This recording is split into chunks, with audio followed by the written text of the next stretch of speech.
കണ്ണീരൊപ്പുന്ന ദൈവത്തെക്കുറിച്ച് പുതിയ നിയമത്തിലും പഴയ നിയമത്തിലും നാം വായിക്കുന്നുണ്ട്. നമ്മുടെ കൂടെ കരയുന്ന ദൈവത്തെക്കുറിച്ച് ആണ് പുതിയ നിയമം നമ്മോട് ചില സാഹചര്യങ്ങളിൽ പറയുക. പഴയ നിയമത്തിലെ ഒരു സംഭവം, പ്രാർത്ഥന കേൾക്കുന്ന, അതും പ്രത്യേകിച്ച് തന്നെ കൊണ്ട് ഒന്നും ചെയ്ത് പരിഹരിക്കാൻ പറ്റാത്ത പ്രശ്നങ്ങളുടെ കാര്യത്തിൽ ദൈവസന്നിധിയിൽ വന്ന് കരയുന്ന ആളുകൾക്ക് ഉത്തരം നൽകുന്ന ദൈവത്തെക്കുറിച്ച് പല ഉദാഹരണങ്ങളും സംഭവങ്ങളുമുണ്ട്. അതിൽ ഒരെണ്ണം നമുക്കിപ്പോൾ പ്രത്യേകം ശ്രദ്ധിക്കുക. അത് സാമുവേലിൻ്റെ പുസ്തകത്തിൽ നിന്നാണ്. ഭർത്താവായ എൽക്കാന അവളോട് പറഞ്ഞു, ഹന്നായോടാണ് പറഞ്ഞത്. ഭർത്താവിൻ്റെ പേര് എൽക്കാന, ഭാര്യയുടെ പേര് ഹന്ന. എന്തിനാണ് നീ കരയുന്നത്? എന്തിനാണ് നീ ഭക്ഷിക്കാതിരിക്കുന്നത്? അപ്പോൾ എൽക്കാനയുടെ ഭാര്യ വളരെ ദുഃഖിതയാണ്.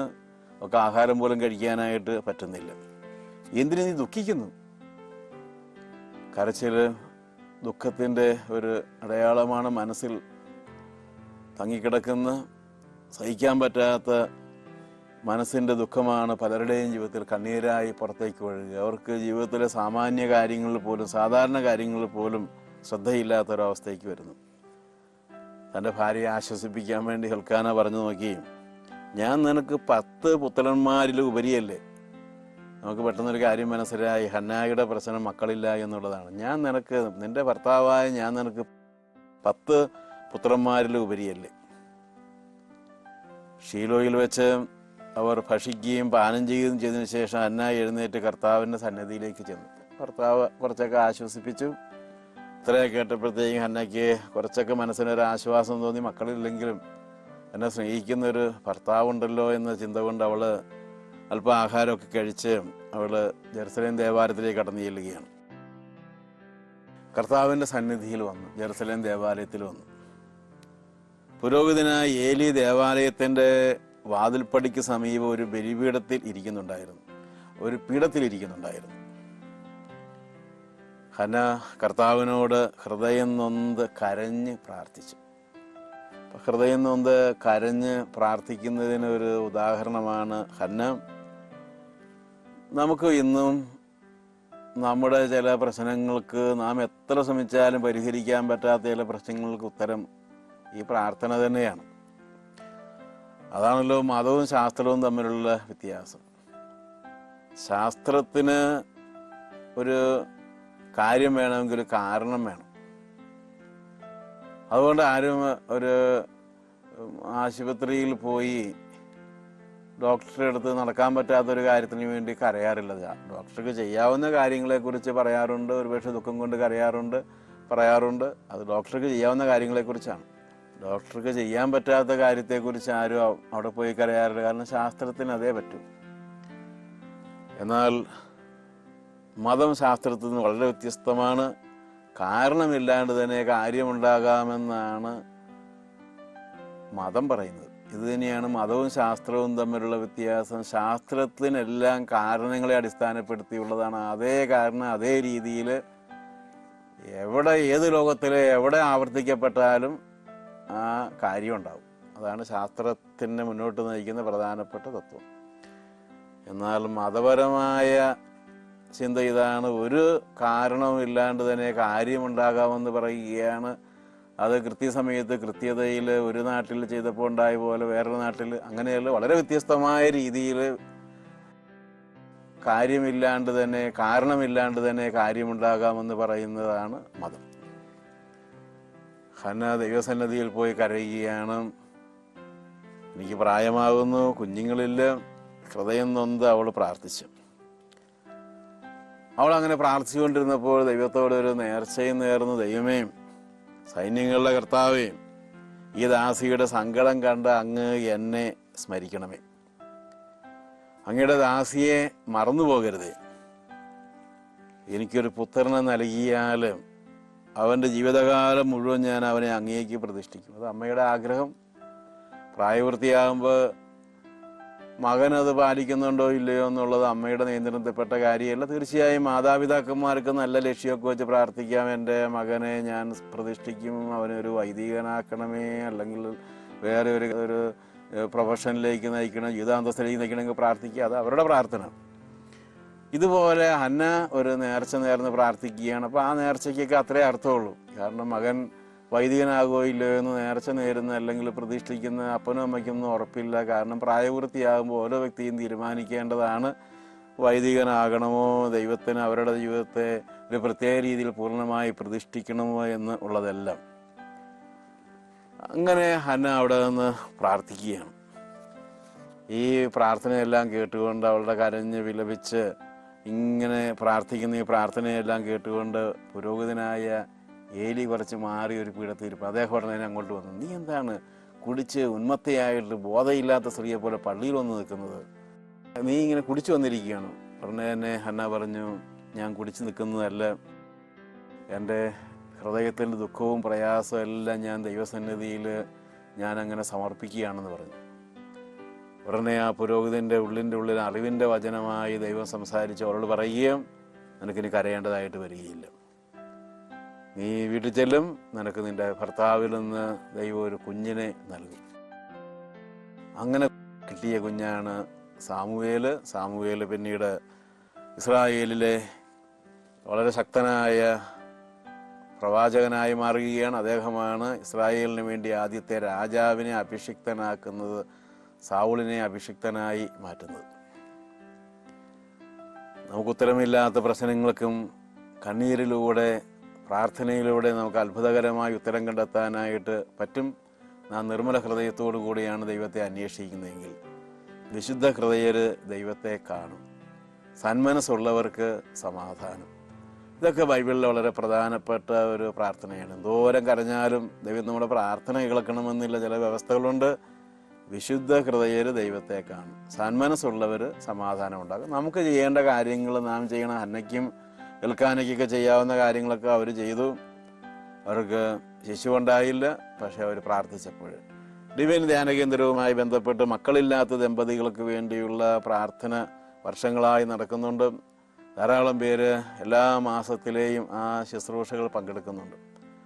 അതിനകത്ത് ഓരോ മാസവും വന്ന് കുറേ അധികം പേര് സാക്ഷ്യം പറയും, ഞാൻ ഈ പ്രാർത്ഥനയിൽ പങ്കെടുത്ത് ദൈവസന്നിധിയിൽ പ്രാർത്ഥിച്ച് ഒരിക്കലും കരുതിയിരുന്നില്ല എനിക്ക് കുഞ്ഞുണ്ടാകുമെന്ന്. എന്നാൽ ഈ കൂട്ടായ്മയിൽ പങ്കെടുത്തപ്പോഴെനിക്ക് മനസ്സിലായി ദൈവത്തിന് എന്നെ അനുഗ്രഹിക്കാനായിട്ട് പറ്റുമെന്ന്. വിവാഹത്തിന് ശേഷം 14-ാമത്തെ വയസ്സിൽ 16-ാമത്തെ വയസ്സിലൊക്കെ കുഞ്ഞുങ്ങൾ 16-ാമത്തെ വർഷവും മറ്റുമൊക്കെ കുഞ്ഞുങ്ങളെ കിട്ടുന്ന സാക്ഷ്യങ്ങൾ ആ മീറ്റിങ്ങിൽ ധാരാളമായി കേൾക്കാനായിട്ട് പറ്റും. നമുക്ക് ഉത്തരമില്ലാത്ത കാര്യങ്ങൾ പ്രാർത്ഥനയിലൂടെ കണ്ണീരിലൂടെ നമുക്ക് ഉത്തരം കണ്ടെത്താനായിട്ട് പറ്റും. പ്രാർത്ഥന ദൈവം അറിയുന്നുണ്ട്, കാണുന്നുണ്ട്. അത് വളരെ അപകടകരമായ സാഹചര്യത്തിൽ നാം മരണത്തിന് മുമ്പിലാണ് കരയുന്നതെങ്കിൽ പോലും ദൈവത്തിന് ഇടപെടാനായിട്ട് പറ്റും. കൂടിയിരുന്നവർ അവരെ വിശ്വസിച്ചു. ആരെയാണ് വിശ്വസിച്ചത്? ഇവിടെ സൂസന്ന എന്ന പേരായ ഒരു സ്ത്രീയെക്കുറിച്ചാണ് പറയുക. അവളുടെ തന്നെ വീട്ടിലെ അവളുടെ തന്നെ പറമ്പിലുള്ള ഒരു തോട്ടത്തിലുള്ള ഒരു സ്നാനഘട്ടത്തിൽ കുളിക്കുന്ന സ്ഥലത്ത് അവളെത്തി, തോട്ടത്തിലെത്തി. ആ സമയത്താണ് പെട്ടെന്ന് 2 ശ്രേഷ്ഠരായ ആളുകൾ, ന്യായാധിപന്മാരായ ആളുകൾ അവളെ പാപകരമായ രീതിയിൽ സമീപിക്കാൻ നിർബന്ധിക്കുന്നു. അവൾ പറഞ്ഞു, നിങ്ങൾ ഈ നാട്ടിലെ ശ്രേഷ്ഠന്മാരാണ്, ന്യായാധിപന്മാരാണ്, നിങ്ങൾ ആണ് ഈ നാട്ടിൽ തെറ്റും കുറ്റവും ഒക്കെ കേട്ട് വിധി പറയുന്ന ആളുകൾ. ഈ തോട്ടത്തിൽ ഇപ്പോൾ ആരും ഇല്ലതാരും, നിങ്ങൾ എന്നേക്കാൾ ആരോഗ്യമുള്ളവരാണ്. പക്ഷേ ഞാൻ നിങ്ങളൊരു കാര്യം പറയുകയാണ്, എൻ്റെ സ്വന്തം ഇഷ്ടത്തോടു കൂടെ എൻ്റെ ശരീരം നിങ്ങൾക്ക് പാപത്തിനായി ഞാൻ തരാൻ പോകുന്നില്ല. ഒരുപക്ഷെ നിങ്ങൾക്ക് എന്നെ കീഴടക്കാനായിട്ട് പറ്റുമായിരിക്കും. ഇത്രയും പറഞ്ഞ് അവൾ വലിയ ഒച്ചയിൽ കരഞ്ഞു. ഉടനെ തന്നെ അവളുടെ വീട്ടിൽ നിന്ന് ആളുകൾ ഓടി വന്ന് ഇവർക്ക് രക്ഷപ്പെടാൻ പറ്റാതെ വന്നപ്പോൾ അവരൊരു കഥയുണ്ടാക്കി. ഞങ്ങൾ ഈ തോട്ടത്തിലൂടെ പോകുമ്പോഴത്തേക്കും ഞങ്ങളെ ഇവള് കണ്ടു, ഇവിടെ ഒരു ചെറുപ്പക്കാരൻ്റെ കൂടെ പാപം ചെയ്യുകയായിരുന്നു, അവനങ്ങോട്ട് ഓടിപ്പോയി. ഇവള് അത് കണ്ട് പിടിക്കപ്പെടാതിരിക്കാൻ വേണ്ടിയാണ് ഒച്ചയും ബഹളമൊക്കെ ഉണ്ടാക്കിയെന്ന് പറഞ്ഞു. ഇവരാ നാട്ടിലെ ജഡ്ജിമാരാണ്, ന്യായാധിപന്മാരാണ്. ഇവരാണ് വിധി പ്രസ്താവിക്കുന്ന 2 പേര്. അത് ഒരാളല്ല, 2 പേര് ഒരുമിച്ച് ഒരേ കാര്യം പറയുന്നു. വീട്ടുകാർക്കും പിന്നെ ഒന്നും പറയാനില്ല. അവർ പറഞ്ഞു, സൂസന്നയെക്കുറിച്ച് ഇങ്ങനെ ഒരു കാര്യം ഞങ്ങൾ ഇതുവരെ കേട്ടിട്ടില്ലല്ലോ, ഇത് വളരെ കഷ്ടമായി പോയി. അവരുടെ നിയമം അനുസരിച്ച് ഇങ്ങനെ 2 പേര് ഒരുമിച്ച് ഒരു കാര്യം സാക്ഷ്യപ്പെടുത്തിയാൽ പിന്നെ ആ സ്ത്രീയെ രക്ഷപ്പെടുത്താനായിട്ട് ആരെക്കൊണ്ടും പറ്റുകയില്ല. ആര് നോക്കിയാലും അവളെ രക്ഷിക്കാൻ പറ്റുകയില്ല. കാരണം 2 ന്യായാധിപന്മാരാണ് അവളെക്കുറിച്ച് അവർ കണ്ടുവെന്ന് പറഞ്ഞ് വ്യക്തതയിൽ മൊഴി കൊടുത്തിരിക്കുന്നത്. അവളെ കല്ലെറിഞ്ഞ് കൊല്ലാനായിട്ട് കൊണ്ടുപോവുകയാണ്. ഇന്ന് കൊണ്ടുപോകുന്ന അവസരത്തിൽ സൂസന്ന തൻ്റെ മരണം മുമ്പിൽ കണ്ടു. താൻ അല്പനേരം കഴിയുമ്പോൾ രക്തത്തിൽ കുതിരുന്ന ഒരു കൽക്കൂമ്പാരമായിട്ട് മാറും. അവളിങ്ങനെ പ്രാർത്ഥിച്ചു, കർത്താവിനോട് അവൾ നിലവിളിച്ചു. അവൾ പറഞ്ഞു, കർത്താവേയും ഇവർ എൻ്റെ മേൽ ആരോപിച്ചിരിക്കുന്ന ഈ പാപമൊന്നും ഞാൻ ചെയ്തിട്ടില്ലെന്ന് അങ്ങേക്കറിയാമല്ലോ. എങ്കിലും എനിക്കെതിരെ ദുഷ്ടതയോടെ ആരോപിച്ചിരിക്കുന്ന കാര്യങ്ങളൊന്നും ഞാൻ ചെയ്തിട്ടില്ല. അവള് കണ്ണീരോടുകൂടെ അങ്ങനെ പ്രാർത്ഥിക്കുകയാണ്. ആൾക്കൂട്ടത്തിൽ നിന്നുകൊണ്ട് കർത്താവ് അവളുടെ നിലവിളി കേട്ടു. അവൾ കൊല ചെയ്യപ്പെടേണ്ട, കല്ലെറിയേണ്ട ആ സ്ഥലത്ത് എത്താറായി. പെട്ടെന്നാണ് അത്ഭുതകരമായ രീതിയിൽ ഒരു ചെറുപ്പക്കാരൻ അവിടെ വരിക. അവൻ്റെ പേര് ദാനിയേൽ എന്നാണ്. ദാനിയേലിനവിടെ ഇടപെടേണ്ട ഒരു കാര്യവുമില്ല. പക്ഷേ ദാനിയേൽ വന്ന് ഇങ്ങനെ ഒരു പ്രസ്താവന പറഞ്ഞു, നിങ്ങൾ വിസ്തരിക്കാതെയാണ് ഒരു സ്ത്രീയെ കൊല്ലാനായിട്ട് കൊണ്ടുപോകുന്നത്. അപ്പോൾ പറഞ്ഞു, ഞങ്ങൾ വിസ്തരിച്ചു, ദൈവ ന്യായാധിപന്മാരാണ്. അപ്പോൾ ആ ചെറുപ്പക്കാരനായ ദാനിയേൽ പറഞ്ഞു, നിങ്ങൾ എനിക്കൊരു മിനിറ്റ് തരാമോ? അവർ പറഞ്ഞു, തരാം.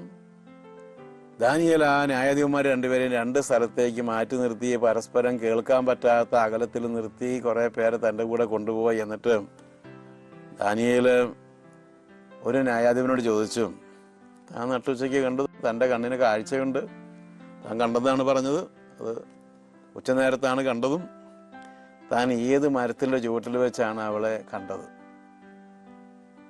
അപ്പം അയാൾ പ്രതീക്ഷിക്കാത്തൊരു ചോദ്യമായതുകൊണ്ട് അയാൾ പറഞ്ഞു, ഞാൻ അവിടെയുള്ള ഒരു കരയാമ്പു മരത്തിൻ്റെ ചുവട്ടിൽ വെച്ചാണ്. എല്ലാവരും അത് കേട്ടു. മറ്റേ ന്യായാധിപൻ്റെ അടുത്ത് ചെന്നു. ദാനിയേൽ അതേ ചോദ്യം തന്നെ ചോദിച്ചു. താങ്കൾ കണ്ടെന്ന് പറഞ്ഞു, കണ്ണിന് കാഴ്ചയുണ്ട്, താങ്കൾ ഏത് മരത്തിൻ്റെ ചുവട്ടിൽ വെച്ചാണ് സൂസന്ന ആ ചെറുപ്പക്കാരനുമായി പാപം ചെയ്യുന്നത് കണ്ടത്? അയാളും പ്രതീക്ഷിക്കാത്തൊരു ചോദ്യമായതുകൊണ്ട് അയാൾ ഉടനെ പറഞ്ഞു, ഒരു കരുവേല് മരത്തിൻ്റെ ചുവട്ടിൽ വെച്ചാണ്.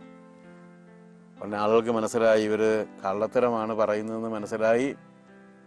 ഇവർക്ക് തന്നെ അത് ക്രമേണ സമ്മതിക്കേണ്ടതായിട്ട് വന്നു. സൂസന്ന അത്ഭുതകരമായി രക്ഷപ്പെട്ടു. ഇവർ നുണ പറഞ്ഞതാണെന്ന് എല്ലാവർക്കും മനസ്സിലായ ആളുകൾ ഇവർക്കെതിരെ തിരിയാനായിട്ട് ഇടയായി തീർന്നു. ദാനിയേലിൻ്റെ പുസ്തകം 13-ാം അധ്യായം 41-45 നാം വായിക്കുന്ന ഒരു സംഭവമാണിത്. നിരപരാധി കുറ്റം ആരോപിക്കപ്പെട്ട് മരണവക്ത്രത്തിൽ മരണത്തിൻ്റെ മുഖത്ത് നിൽക്കുമ്പോൾ അത്ഭുതകരമായി രക്ഷിക്കപ്പെട്ട ഒരു അനുഭവം. ഇതുപോലെയുള്ള പല അനുഭവങ്ങളും നാം ഇപ്പോഴും വചനോത്സവ മാസികയിലും മറ്റ് പല മാസികകളിലൊക്കെ വായിക്കാറുണ്ട്. മരണത്തിൻ്റെ തൊട്ടു മുമ്പിൽ ഒരുപക്ഷെ രോഗം കൊണ്ടാകാം, അല്ലെങ്കിൽ മറ്റു ചില കെണിയിൽപ്പെടുത്തിയത് കൊണ്ടാകാം. അങ്ങനെ അവരുടേതല്ലാത്ത കുറ്റം കൊണ്ട് മരണത്തിൻ്റെ തൊട്ടു മുമ്പിൽ നിൽക്കുന്ന ആളുകൾ. ഡോക്ടർ പറഞ്ഞു, ഇയാൾ 4th സ്റ്റേജ് ക്യാൻസറിലാണ്. പക്ഷെ ആരാധനാ അവസരത്തിൽ വചനം കേട്ടുകൊണ്ടിരിക്കുമ്പോൾ പെട്ടെന്ന് സൗഖ്യപ്പെടുന്ന സംഭവങ്ങൾ. അത് പിന്നീട് പരിശോധിച്ച അതേ ഡോക്ടർമാർ തന്നെ അവരെ അതിശയിപ്പിച്ചുകൊണ്ട്, ഒരുപക്ഷെ ഇത് ഒരു ഡോക്ടറായിരിക്കില്ല, മാരകമായ രോഗത്തിൻ്റെ കാര്യത്തിൽ പല ഡോക്ടർമാർ പരിശോധിച്ചിട്ടുണ്ടാകും. അങ്ങനെ അവർക്ക് ആർക്കും വിശ്വസിക്കാൻ പറ്റാത്ത രീതിയിൽ, വൈദ്യശാസ്ത്രപരം ഉത്തരമില്ലാത്ത രീതിയിൽ ദൈവത്തിൻ്റെ ഇടപെടലുകൾ കാണാനായിട്ട് സാധിക്കുന്നു. കരയുന്ന വ്യക്തികളുടെ മേൽ ദൈവത്തിൻ്റെ പ്രസാദം സൗഖ്യമായി, രക്ഷയായി കടന്നു വരുന്നു. തിരഞ്ഞെടുക്കപ്പെട്ട നീതിമാന്മാരുടെ കരച്ചിൽ ദൈവം തീർച്ചയായും കേൾക്കുമെന്നും പുതിയ നിയമത്തിൽ യേശുക്രിസ്തു ഒരു പ്രത്യേക ഉപമയിലൂടെ പറയുന്നുണ്ട്. അത് നാം വായിക്കുന്നത് ലൂക്കായുടെ സുവിശേഷം 18-ാം അധ്യായം 5 മുതൽ 8 വരെയുള്ള വാക്യങ്ങളിൽ ആണ്. യേശു പറയുകയാണ്, ഒരു സ്ഥലത്ത് നീതി ആഗ്രഹിക്കുകയും നീതിക്ക് വേണ്ടി യാചിക്കുകയും ചെയ്യുന്ന ഒരു പാവപ്പെട്ട വിധവയുണ്ടായിരുന്നു. അവൾക്ക് പണം കൊടുക്കാനായിട്ടൊന്നുമില്ല. അവൾക്ക് ജഡ്ജിയെ പ്രസാദിപ്പിക്കാവുന്ന രീതിയിൽ, ന്യായാധിപനെ പ്രസാദിപ്പിക്കാവുന്ന രീതിയിൽ ഒന്നും കൊടുക്കാനായിട്ട് അവൾക്കില്ല. അവളൊരു വിധവയാണ്. അക്കാലത്തെ വിധവയെന്ന് പറഞ്ഞാൽ ഒന്നുമില്ലാത്തവർ, എല്ലാവരാലും പരിഹസിക്കപ്പെടുന്ന ഒരാളായിട്ടാണ് യേശുക്രിസ്തുവിൻ്റെ കാലത്ത് നമ്മൾ വിധവകളെ കാണുക. ഇന്നുള്ള വിധവയുടെ അവസ്ഥയല്ല അന്ന് ഉള്ള ഒരു വിധവയുടെ അവസ്ഥ. പക്ഷെ അവൾക്ക് ഒരു ന്യായമായ കാര്യത്തിന് വേണ്ടി ഒരു വിധി കിട്ടേണ്ട ആവശ്യമുണ്ടായിരുന്നു ന്യായാധിപൻ്റെ പക്കലിരുന്ന്. യേശുക്രിസ്തു പറഞ്ഞ ഉപമയിലെ ന്യായാധിപന് ദൈവഭയവും ഇല്ല, മനുഷ്യരെയും ഭയമില്ല. അയാൾക്കാകെ പണത്തോടും അങ്ങനെയൊക്കെയുള്ള കാര്യത്തോടും മാത്രമേ താല്പര്യമുള്ളൂ. പക്ഷെ ഈ വിധവ ചെയ്യുന്ന എല്ലാ ദിവസവും ഇദ്ദേഹത്തിൻ്റെ വീട്ടിൽ ചെന്ന് പറയാൻ തുടങ്ങി, ന്യായാധിപൻ, താങ്കളല്ലാതെ വേറെ ആരും എനിക്ക് വേണ്ടി നീതി തരാനായിട്ടില്ല. താങ്കളെ കൊണ്ടേ പറ്റൂ. താങ്കളാണ് ആ സ്ഥാനത്തിരിക്കുന്ന ആള്. അതുകൊണ്ട് ദയവായി എനിക്ക് താങ്കൾ നീതി നടത്തി തരണം. താങ്കൾ താമസിക്കരുത്, കാരണം ഞാനൊരു വിധവയാണ്. അവളങ്ങനെ ഇയാളുടെ അടുത്ത് പോയി നിരന്തരം എന്നതുപോലെ കരഞ്ഞ് പറയാനായിട്ട് തുടങ്ങി. അയാൾ ആദ്യമൊന്നും അനങ്ങിയില്ല. അവസാനം അയാൾ ഇങ്ങനെ പറഞ്ഞു, ഈ വിധവയുടെ ശല്യം കാരണം മടുത്തു. എല്ലാ ദിവസവും എൻ്റെ അടുത്ത് വന്ന് നീതി തന്നെ വന്ന് പറഞ്ഞുകൊണ്ടിരിക്കുന്നു. തീർച്ചയായിട്ടും ഞാനത് കൊടുക്കാൻ കടപ്പെട്ട ആളുമാണ്. ഏതായാലും നിർബന്ധം കൊണ്ട് ഞാനത് ചെയ്യാൻ പോവുകയാണെന്ന് പറഞ്ഞ് അയാൾ ആ വിധവയ്ക്ക് നീതി നടത്തി കൊടുത്തു. ഇതാണ് യേശു പറഞ്ഞ കഥ. അതിനുശേഷം യേശു പറഞ്ഞു, അങ്ങനെയെങ്കിൽ രാവും പകലും തന്നെ വിളിച്ച് കരയുന്ന തൻ്റെ തിരഞ്ഞെടുക്കപ്പെട്ടവർക്ക് ദൈവം നീതി നടത്തി കൊടുക്കാൻ വൈകുമോ? അതിന് കാലവിളംബം വരുത്തുകയില്ല, അതിവേഗം നീതി നടത്തി കൊടുക്കുമെന്ന് ഞാൻ നിങ്ങളോട് പറയുന്നു. തൻ്റെ തിരഞ്ഞെടുക്കപ്പെട്ട നീതിമാന്മാർ, അതായത് മനഃപൂർവ്വം പാപം ചെയ്യാതെ ജീവിക്കുന്ന ആളുകൾ, അവരൊരു ബുദ്ധിമുട്ടിലൂടെയും പ്രയാസത്തിലൂടെയും കടന്നു പോകുമ്പോൾ ഒരുപക്ഷെ ആദ്യത്തെ ദിവസം പ്രാർത്ഥിച്ചപ്പോൾ കിട്ടിയില്ല. അവർ നിരന്തരമായി ദൈവസന്നിധിയിൽ പ്രാർത്ഥിച്ചാൽ, ആ വിധവയെപ്പോലെ പ്രാർത്ഥിച്ചാൽ ദൈവം കേൾക്കും എന്ന് പറയും. എന്നിട്ട് യേശുക്രിസ്തു പറഞ്ഞു, ആ വിധവയോത്രൊന്നും താമസിക്കേണ്ടതായിട്ട് നിങ്ങൾക്ക് വരികയില്ല. തൻ്റെ തിരഞ്ഞെടുക്കപ്പെട്ടവർ നീതിക്കായി കരഞ്ഞാൽ ദൈവം താമസം വരുത്തുമോ? യേശു ചോദിക്കുകയാണ്. അവർക്ക് വേഗം ദൈവം നീതി നടത്തി കൊടുക്കുമെന്ന് ഞാൻ നിങ്ങളോട് പറയുന്നു. എങ്കിലും യേശുക്രിസ്തു ഒരു കാര്യം പറഞ്ഞു, ചിലർക്ക് അങ്ങനെ പ്രാർത്ഥിക്കാനായിട്ട് തോന്നുന്നില്ല. അവർ ബുദ്ധിമുട്ടും പ്രയാസമൊക്കെ വരുമ്പോൾ ചിലപ്പോൾ പൈശാചികമായ സ്ഥലങ്ങളിലേക്ക് പോകുന്നു, ദൈവസന്നിധിയിലേക്ക് കടന്നു വരുന്നില്ല. അവർക്ക് ദൈവം ആഗ്രഹിക്കുന്നത് പോലെയുള്ള അനുഗ്രഹത്തിലേക്ക് വരാനായിട്ട് പറ്റുന്നില്ല. ലൂക്കായുടെ സുവിശേഷം 18-ാം അധ്യായം 5-ാം വാക്യത്തിൽ യേശുക്രിസ്തു നമ്മോട് പറയുകയാണ്, നമ്മുടെ പ്രയാസങ്ങളിൽ, ബുദ്ധിമുട്ടുകളിൽ ഒരുപക്ഷെ നമ്മുടെ ചുറ്റുപാടുമുള്ള ആളുകൾ, നമ്മൾ ഒട്ടും കേൾക്കാത്തവരും വകവയ്ക്കാത്ത ആളുകളും നമ്മളെ നിരാശപ്പെടുത്തുന്ന ആൾക്കാരുമായിരിക്കാം. എങ്കിലും നാം കരയുന്നുവെങ്കിൽ, ദൈവസന്നിധിയിൽ പ്രാർത്ഥിക്കുന്നുവെങ്കിൽ ദൈവം കേൾക്കും. അന്ധനായൊരു മനുഷ്യനെ കുറിച്ച് നാം ബൈബിളിൽ വായിക്കുന്നുണ്ട്. അയാൾ യേശുക്രിസ്തു വഴിയിലൂടെ കടന്നു പോകുന്നുണ്ട്, ജെറുസലേമിലേക്ക് ഈ വഴിയിലൂടെയാണ് കടന്നു പോകുന്നതെന്ന് കേട്ടപ്പോൾ അയാൾ, ദാവീദിൻ്റെ പുത്രാ, എന്നെ കനിയണമേ എന്ന് വലിയ ഒച്ചയിൽ പറയാനായിട്ട് തുടങ്ങി. ആൾക്കാർ പറഞ്ഞു മിണ്ടാതിരിക്കുകയും. പക്ഷെ അയാളുടെ ഒച്ച കൂട്ടി പറഞ്ഞു. കാരണം അയാൾക്ക് കണ്ണിന് കാഴ്ച തരാനായിട്ട് ഡോക്ടർമാരെ കൊണ്ടൊന്നും പറ്റിയില്ലെന്ന് അയാൾക്കറിയാം.